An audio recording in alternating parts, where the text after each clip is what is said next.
all my RC people. So today I have some matchbox sized RC cars. I've been picking these little guys up for a while, just something to do, something new, see if they're any fun.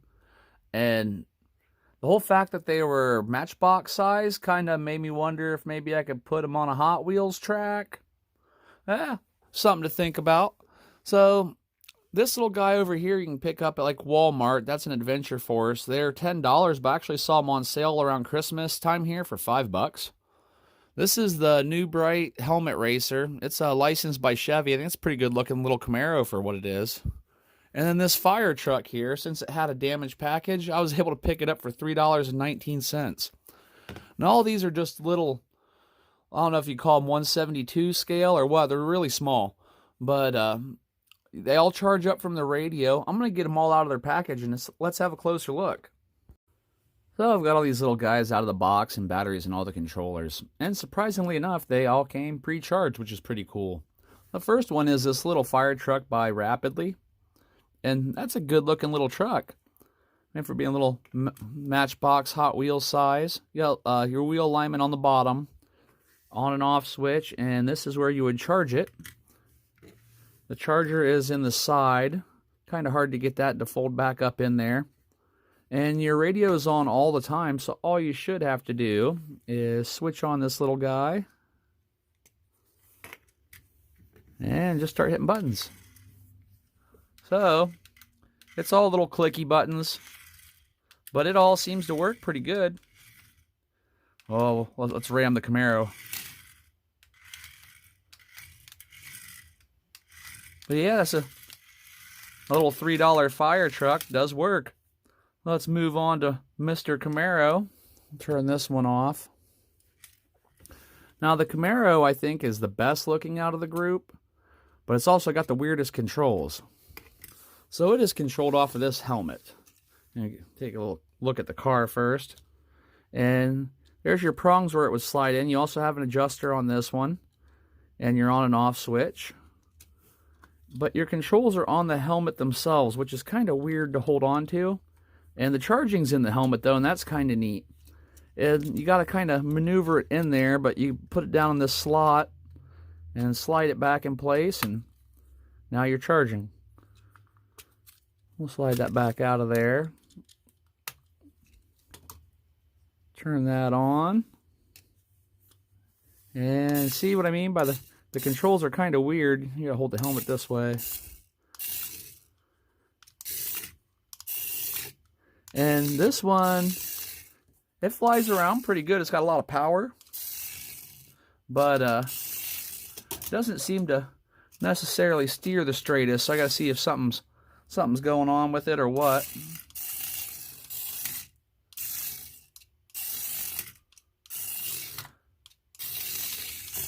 But it does, let's see, well, it does look like it has headlights on the front, doesn't it? Yep, sure does. When you're hitting the throttle, does it have the taillights too? Yeah, it's got little taillights that light up.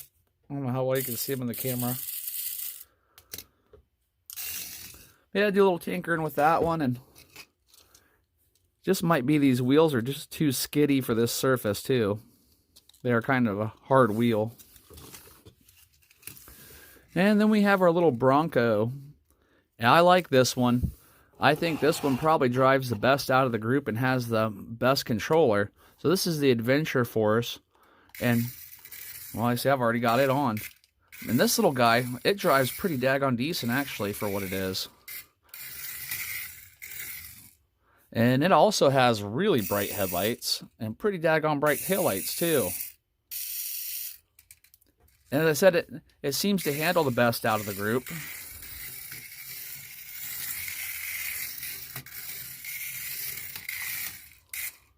Take that, Camaro. So let's get these little guys out and run them around and see if we can get into some shenanigans with them.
Alright, we are back, and as you can tell, my dreams of running these little things on a Hot Wheels loop and jump didn't work out so good. But, time to talk about each vehicle and what it did or didn't do. So the fire truck turned out to be a great little truck, but it is 27 megahertz, and I couldn't get halfway across my kitchen without this thing losing signal. So that was kind of unfortunate. But other than that, the fire truck did really good. It did have these push button on the control, which makes it a little bit more difficult to drive, but it did okay.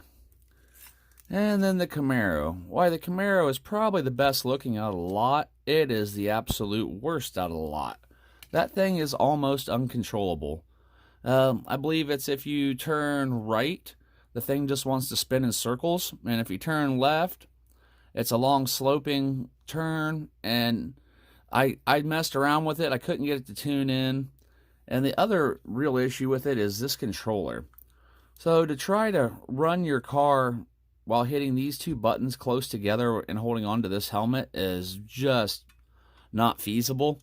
So if you want something that kids could actually be able to use, this probably is not the one to go with. Now, the little Bronco, on the other hand, no complaints all the way around. This thing did great. It turned great. It drove great. The headlights are bright. The taillights are bright. And it actually has, where our Camaro has a harder plastic front tire and rear tires, which could have been part of the problem. These actually have little rubber tires that can come off the rims. So you see those will pop right off of there. And I think that made all the difference when it came to the steering and driving, is this thing actually had rubber tires. And the other big difference is it's the only one that had an actual hobby-style controller. This was the easiest to drive out of the group, also because the controller was the easiest to use out of the group. So that wraps up my little experiment and review of these little guys here. So the one to go with, I do believe, is the Adventure Force from Walmart. It actually performs, and I believe they have probably 6 or 7 different body styles for this there. And I saw them on sale recently for $5. So I mean, on a normal day they're 10. You can catch them on sale for 5. That's the one to go with. Well, thanks for watching, everybody. Hope you have a great day, and I hope you enjoyed this little experiment video.